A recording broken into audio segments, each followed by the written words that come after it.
Beginning our day, October 17th, 2025. I'd like to welcome Beth back for a visit. You were here 6 years? 6.5. 6.5 years, maybe almost 7 years if you add together all your, probably 7, more than 7 if you add together all your visits. Very much a feeling of family. It's very nice. And just how many practice experiences we've shared together, all the Wanpras, which I haven't been doing because of my back. I haven't been able to lead the charge on those. But you can see the effect of having done many, many Wanpras that Beth showed up looking bright-eyed and bushy-tailed, even though it's probably the middle of the night or I don't know what time it is in New Zealand. But very long journey to come here. And in just 2 days, 5:30 a.m., then a group of us will be departing for Thailand and spend 11 days in Thailand and then followed by the India trip. So I was thinking, I'm a veteran world traveler now, so I've got all these tactics and pro techniques for packing. And I thought, I'm going to get packed today because on the day before you leave, everybody wants to say goodbye and then you miss things if you try to pack that day. So packing 2 days before is like a really good thing to do. And then so I came down early this morning and thought, well, I'm just going to poke around with my suitcase a little bit and kind of weigh things. And I started getting going, and about 45 minutes later, I'm like, I'm done packing. Okay, I'm packed. I'm ready to go. I weighed my suitcase. Okay, the big suitcase, 49.5 pounds. Okay, it's ready. Got everything I need. Got all the extra shirts for the pilgrims who didn't get shirts yet.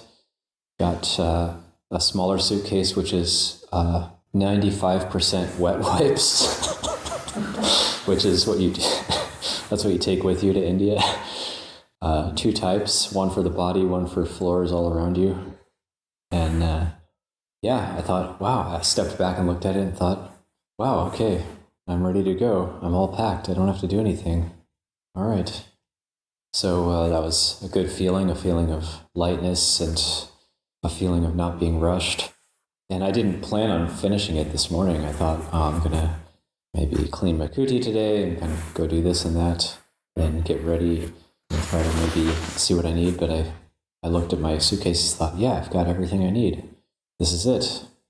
So, of course, the suitcase with just wet wipes doesn't yet weigh 50 pounds. I could probably add a few things in there, but more or less, yeah, ready to go. So there's a feeling of spaciousness and also just a bit of excitement in terms of this idea of getting to show some of the monks here places that I've lived and places that I've appreciated and benefited from in the past.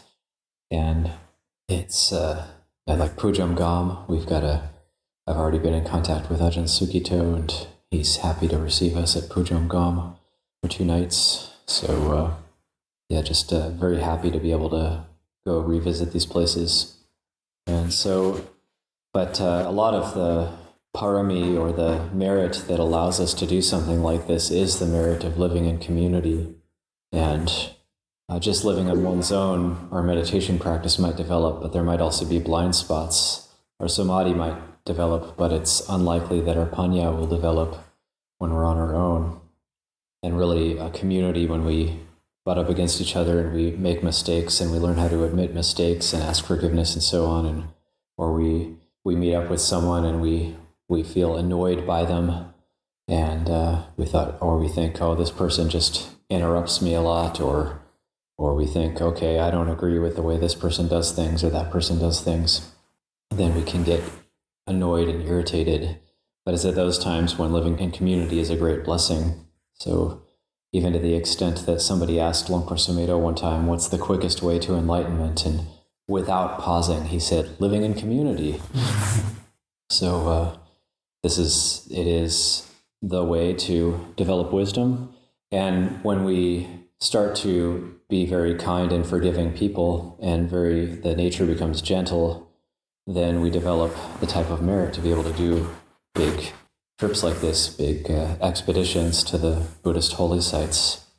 And then that in turn helps it to increase and helps us to come back and then continue to strengthen our practice and ultimately to develop the ultimate determination and perseverance to keep going, come what may. So the sense of living in community, the sense of building up us like merit and being able to be forgiving and letting go.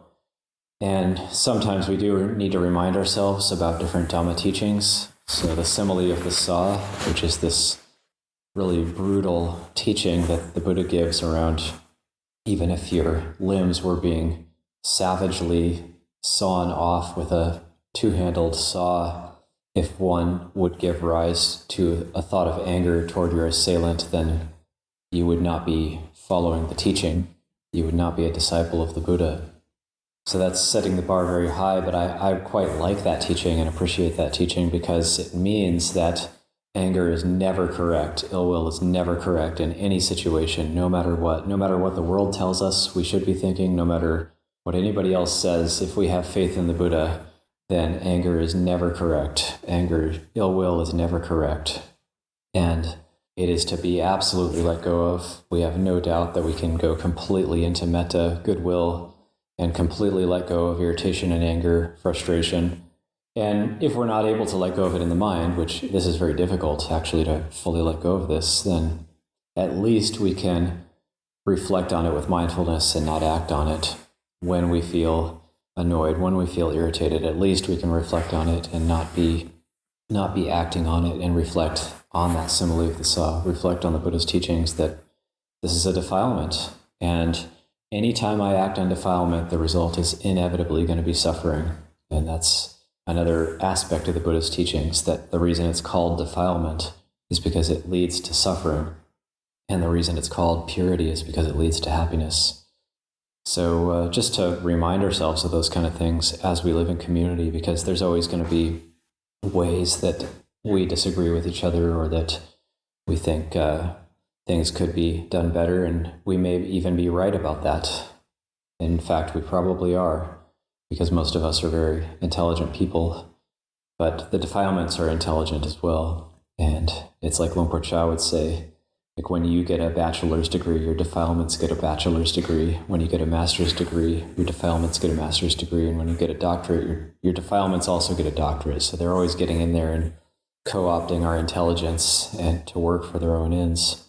But if we have Dhamma Vichaya, then we can use our intelligence and apply it to the Dhamma, or allow the Dhamma to use our intelligence. And also a kind of really great one-liner from Luang Por Pasano comes to mind is that he said, sometimes I found Luang Por Pasano's Dhamma talks, sometimes he'll kind of be talking about this or that subject, but then there'll be like one line, which is like what the Dhamma talk was really for. And it's this kind of hidden diamond in the talk. And one of those hidden diamonds one time that stuck with me was, you don't practice, the practice practices you. You don't practice, the practice practices you. So leave that as a reflection this morning.